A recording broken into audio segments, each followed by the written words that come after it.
Salut à tous. Encore un bon moment à passer ensemble avec vous au Club 700. Eh bien, toute l'équipe a concocté une émission enrichissante pour vous, rien que pour vous. Salut, Pasteur Kofi. La joie du Seigneur est toujours ta force, n'est-ce pas? Tout à fait, Massi, tout à fait, toujours. Et lui faire confiance est le grand secret, les amis, pour vous tous. Et je souhaite à vous tous, nos amis du téléspectateur du Club 700, de voir comment Dieu fait des grandes choses dans la vie des gens. Par exemple, voyons l'histoire de Becky, qui raconte comment les ravages du paludisme et l'épidémie d'Ebola et la mort certaine de son mari l'ont rempli d'horreur et de douleur. Regardez. Comment dire à mon petit garçon, qui avait 3 ans à l'époque, comment dire à Josiah que papa ne va pas rentrer à la maison? Comment puis-je appeler ma belle-mère et lui dire que son fils ne va pas rentrer à la maison? Tous les rêves et toutes les promesses auxquelles nous avions cru pour notre vie semblaient brisés en 1000 morceaux. Matthew et Becky Murray, de Grande-Bretagne, s'étaient rencontrés lors d'un voyage missionnaire. Pour Becky, ce n'était pas le coup de foudre. Nous devions prier pour les gens et je me souviens que toute l'équipe s'est mise en binôme très rapidement et la seule personne qui restait était Matt. J'ai fait « Ah, je ne peux pas prier avec ce type ». Mais on a été mis ensemble, on a prié pour les malades et les gens étaient guéris. Et ma première pensée à propos de Matt a été « Eh bien, il peut pas être si mauvais que ça puisque Dieu l'utilise ». Bientôt, Matthew et Becky se marièrent et sentirent que Dieu commençait à leur parler. C'était la première fois que je sentais l'Esprit de Dieu me parler. J'étais sauvée depuis que j'étais petite fille, mais je n'avais jamais entendu l'Esprit de Dieu me parler dans mon cœur. Je l'ai senti dire que j'allais diriger un foyer pour enfants. Cependant, ce n'était pas dans mes plans. Je voulais encore étudier, mais puisqu'il avait certainement un meilleur plan pour moi, on a commencé à faire des voyages missionnaires de courte durée pendant assez longtemps. Puis on a fondé notre propre maison pour enfants au Kenya en 2012. Le King's Children's Home offre un abri à des centaines d'enfants qui vivent dans la pauvreté des rues du Kenya. Ils y sont bien nourris, non seulement par la nourriture, mais aussi par la parole de Dieu. Après avoir visité le Kenya en 2014, Matthew et Becky firent un voyage de collecte de fonds aux États-Unis, pendant lequel Matthew commença à avoir des malaises. Ça a commencé avec les symptômes habituels de la grippe, des frissons, de la fièvre, et je me souviens lui avoir donné du paracétamol et avoir pensé que tout irait bien.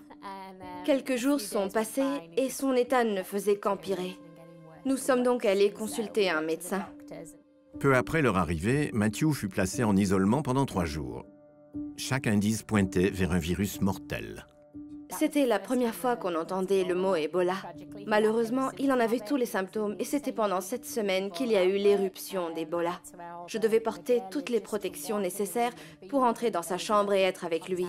Il ne pouvait pas y avoir de contact physique. Je ne pouvais pas faire les choses normales qu'on fait avec quelqu'un qui est mourant.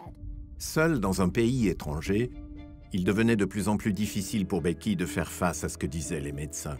L'un des moments les plus difficiles a été celui où le médecin m'a dit « Vous ne pouvez pas retourner au Kenya ». Elle a dit « Vous avez un petit garçon à la maison qui vous appelle maman. Il a déjà perdu son papa. » Et les larmes aux yeux, je me souviens d'avoir dit « Comment ne pas y retourner? Comment ne pas retourner au Kenya?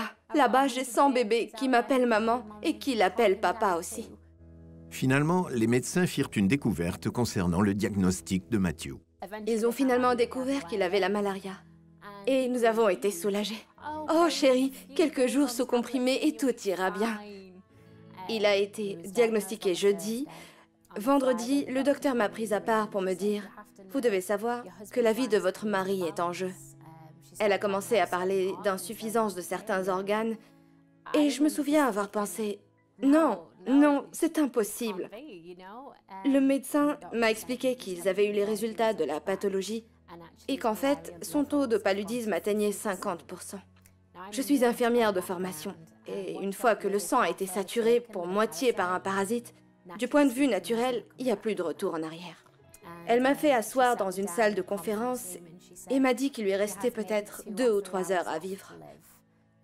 On le soulagera de la douleur jusqu'à la fin, mais ce ne sera qu'une question de temps.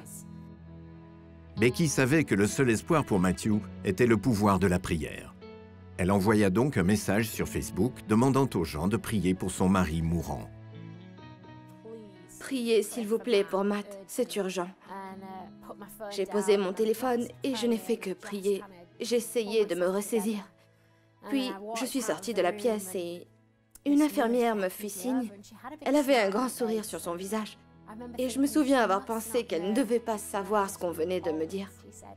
Elle m'a dit « Je n'ai aucune idée de ce qui vient de se passer, mais on a reçu de nouveaux résultats de la pathologie et son taux de paludisme est passé de 50 à 10%. » À ce moment-là, je me suis dit « Dieu s'est occupé de faire quelque chose.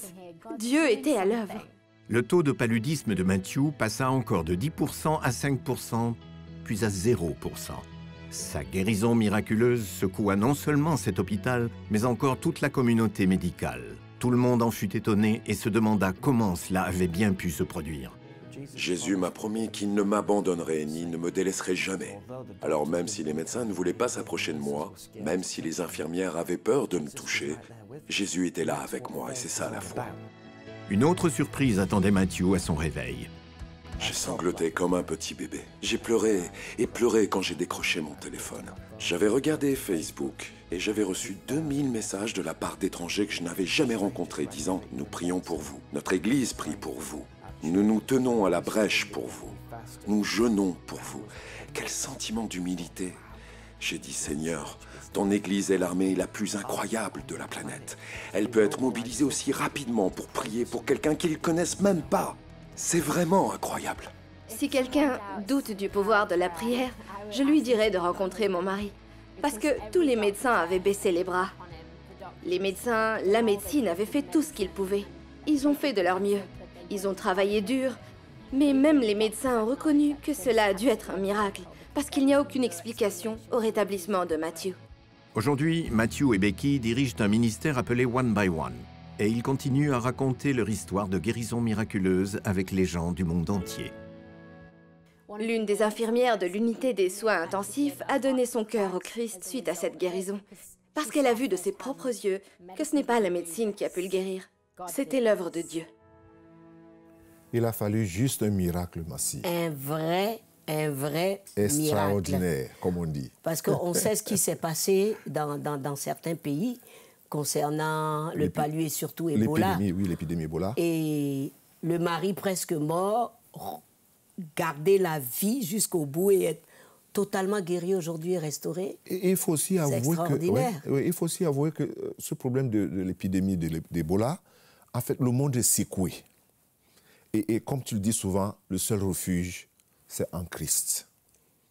C'est-à-dire que malgré les secousses que le monde connaît, les familles connaissent, comme l'histoire de Becky avec son époux, et d'autres personnes, l'appel reste le même. Il y a un refuge. Moi, je pense que ce témoignage doit vraiment interpeller tout le monde. Si vous regardez ça, vous devez vous dire, il y a un Dieu tout-puissant et l'accepter comme Seigneur et Sauveur. Ça, c'est très important. Et surtout, chercher un lieu de sécurité, parce qu'aujourd'hui, la sécurité, ce n'est pas dans beaucoup de choses que nous pensons. Parce que lorsque nous montrons des témoignages comme celui de Becky et son mari, c'est pour dire aux gens qu'il y a un lieu sûr, il y a un nom où on est en sécurité. C'est vraiment dans le Seigneur. Et nous ne cesserons jamais de le dire. Il y a un lieu sûr, les amis. Ouais. C'est le moment d'accepter le Dieu Tout-Puissant. Ne nous quittez pas. À tout de suite.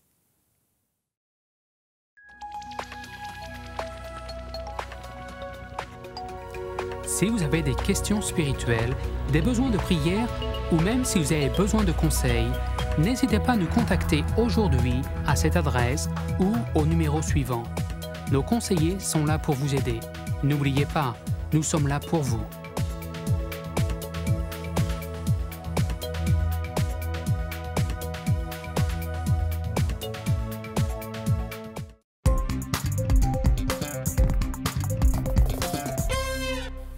Alors les amis, c'est toujours le grand plaisir pour moi de vous retrouver au Club 700.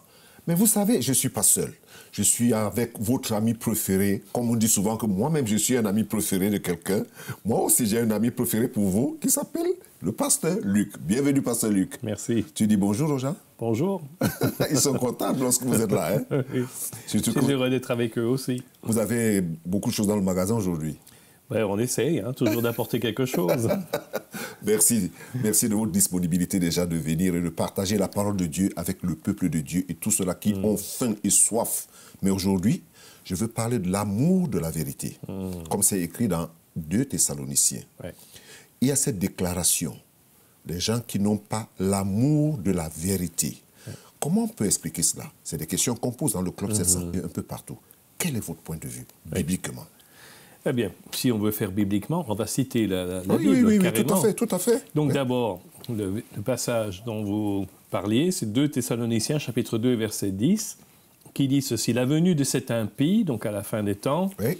se fera par la puissance de Satan, avec toutes sortes de miracles, des signes et des prodiges mensongers. » Donc il faut faire attention, parce qu'il y a même des gens qui peuvent faire des miracles et des prodiges, mais qui sont mensongers, donc qui ne donneront pas gloire à Dieu. Tout à fait.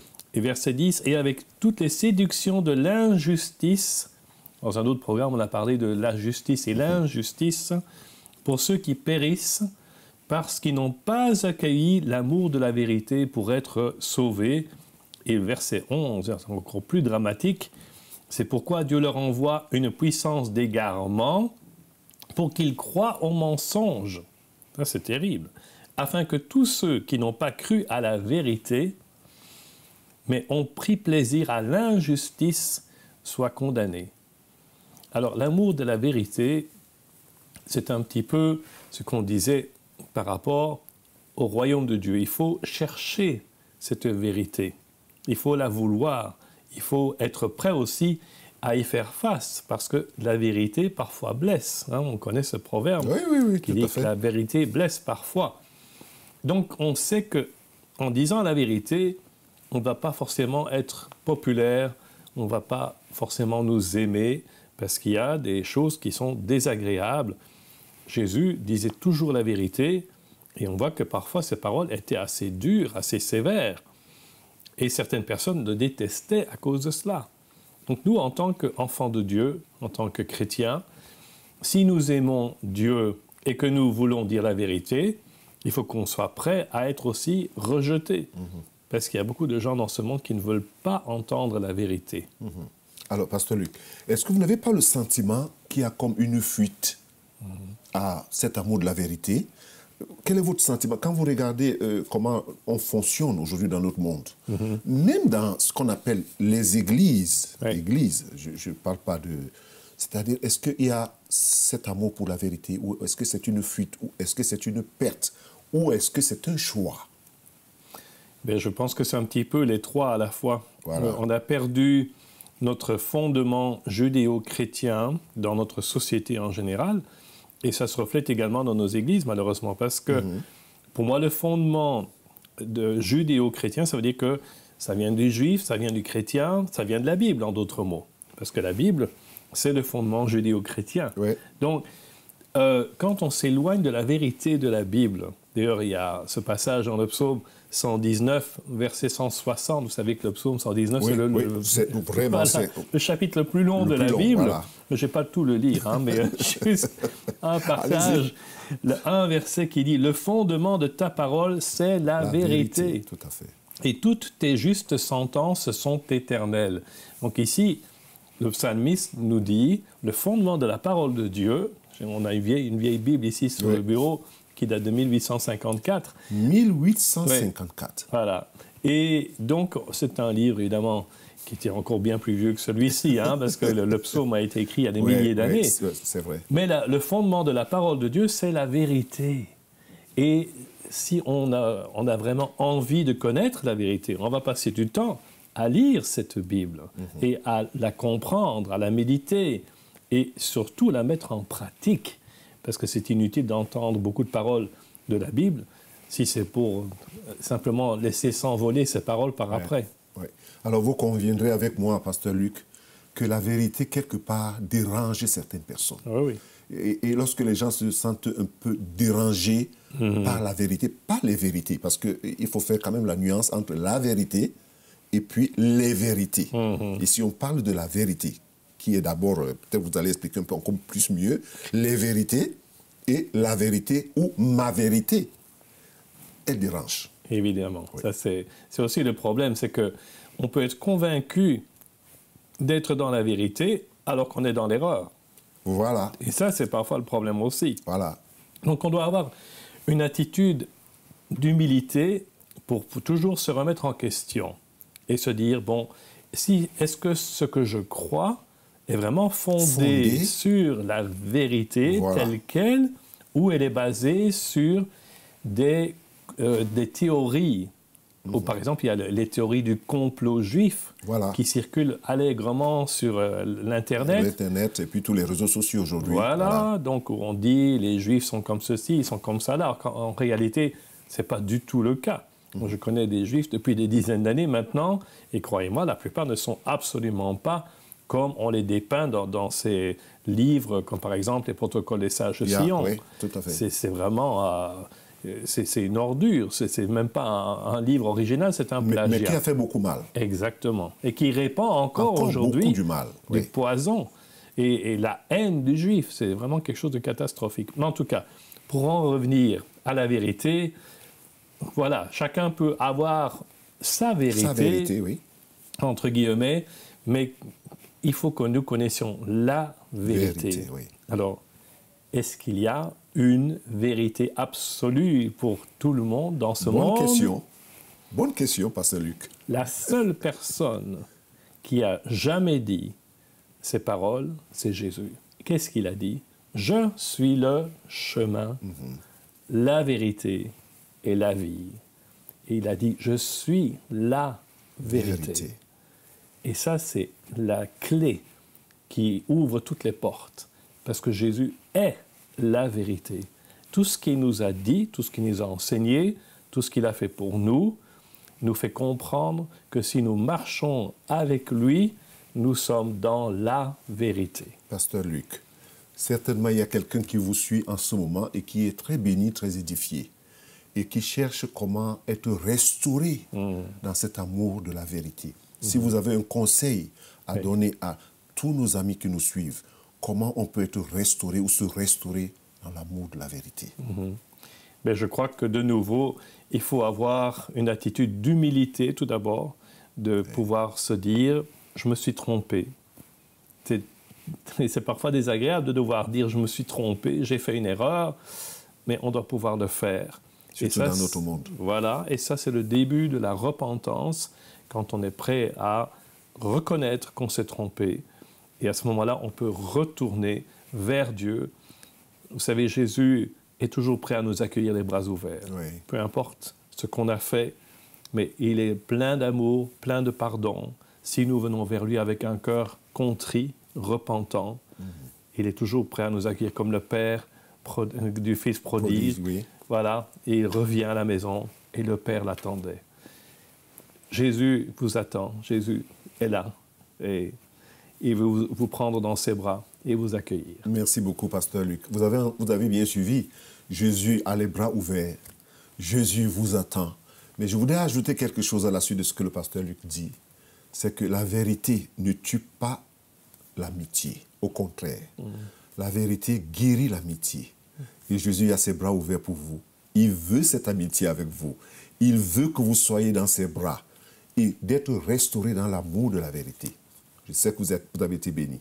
Vraiment, que Dieu vous bénisse encore. Mais ne nous quittez pas. À tout de suite.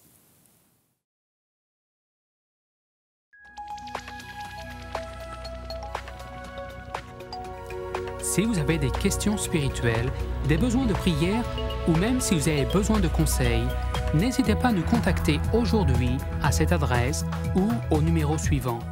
Nos conseillers sont là pour vous aider. N'oubliez pas, nous sommes là pour vous.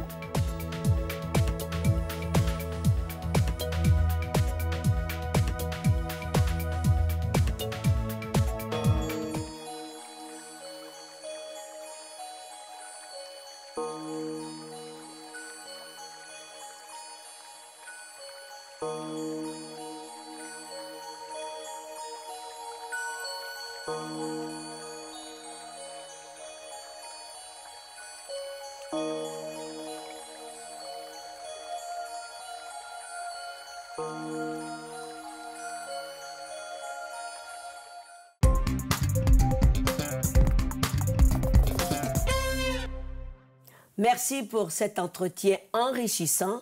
Nous nous retrouvons maintenant pour votre rubrique questions-réponses avec votre pasteur préféré. Prêt? Oui, merci. Pourquoi les pasteurs nous disent que les fidèles vivront dans le ciel et pourtant que dans la Bible, en Ésaïe 65, 21, nous lisons que les fidèles hériteront la terre? Oui, c'est une bonne question, Massi. Ce que la personne oublie lorsqu'elle cite la Bible dans Ésaïe 65, c'est qu'elle cite à partir d'un verset et laisse le premier verset en haut. Parce qu'il faut commencer un peu plus haut.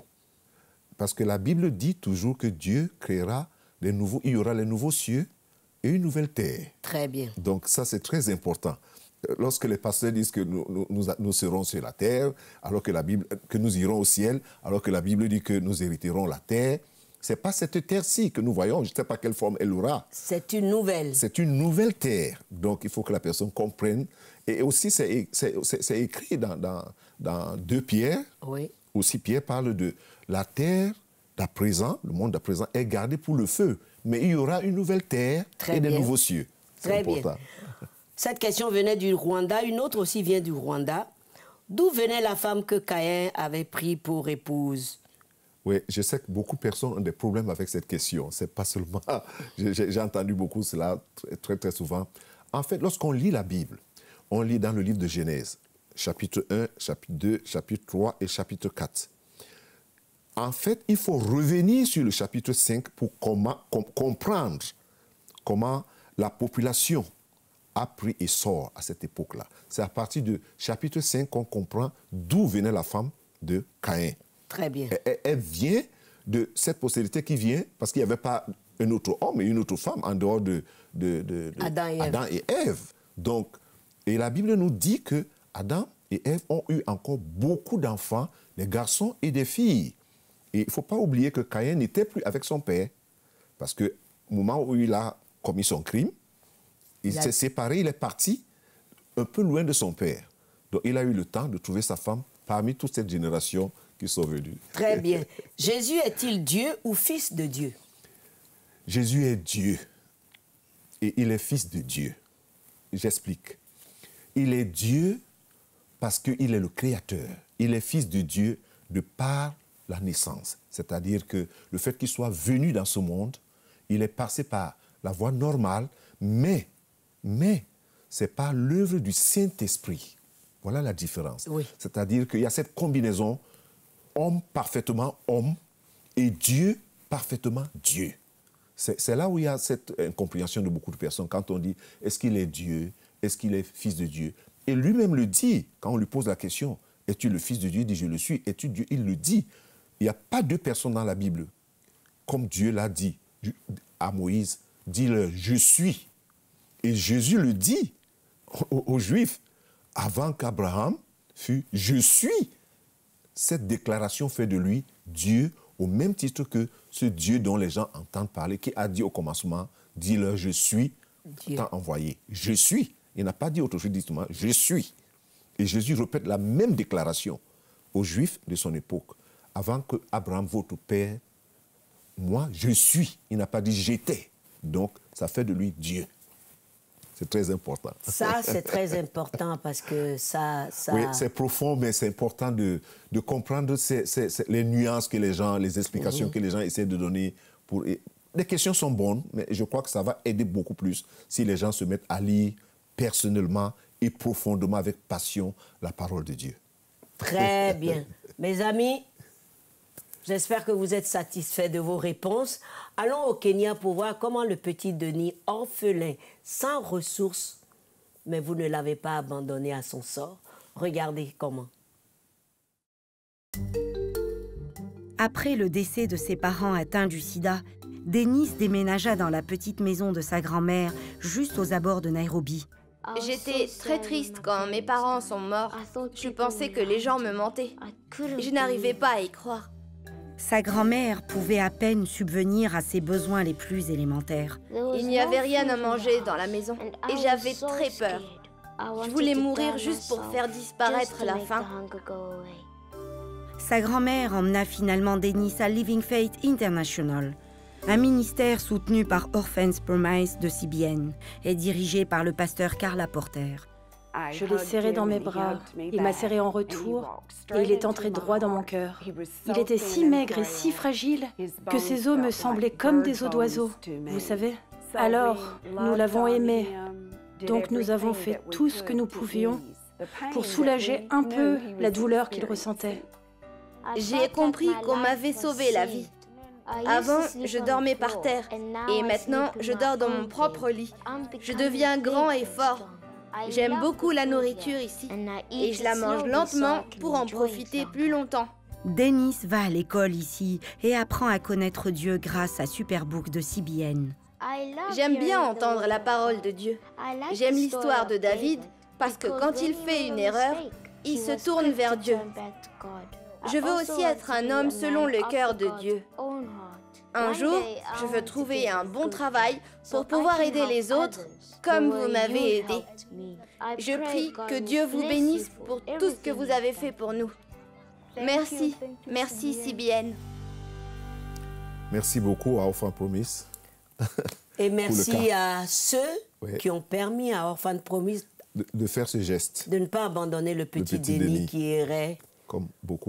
Ils sont beaucoup comme ça. Oui, dans nos rues, un peu partout, parce que les familles ne veulent pas prendre leurs responsabilités. Donc, il faut que la famille de Dieu prenne sa responsabilité. Oui, Massi, tout en étant d'accord avec toi, c'est que aujourd'hui nous vivons des temps quand même... Peut-être c'est le pasteur qui parle, hein. Ah bon, j'écoute le pasteur quand il parle. Non, je voulais dire que les familles, c'est vrai qu'il y a des familles irresponsables, c'est vrai. Et que la famille chrétienne, vraiment, elle se lève pour répondre à ses besoins. Mais il faut quand même reconnaître que ce n'est pas facile, vraiment, pour plusieurs personnes aujourd'hui. Et c'est pour ça que cet appel aussi au Club 700 et tous ceux qui participent à ce don, de savoir que pendant que d'autres personnes sont déséquilibrées, on apporte une sorte d'équilibre d'un autre côté. Oui, c'est ce que je voulais dire. Et c'est très important. Donc, encore et encore merci. Oui. Et surtout, vous pouvez augmenter le montant de votre don. Continue. Si vous êtes déjà des donateurs. Vous pouvez souscrire si vous êtes tout nouveau, vous ne savez pas comment faire. C'est très simple. Allez dans nos bureaux régionaux, selon les pays où vous êtes. Allez sur notre site aussi. Allez sur nos pages Facebook. Et vraiment, que Dieu vous bénisse pour la décision que vous prenez. C'est très important d'être nombreux pour faire remplir la marmite quelquefois, pour essuyer les larmes de quelqu'un. Quelque part, pour soigner aussi. Oui. Et le Dieu de toute grâce, comme on dit, sera votre le Dieu de toute grâce sera votre récompense. Jésus vous aime, à très bientôt.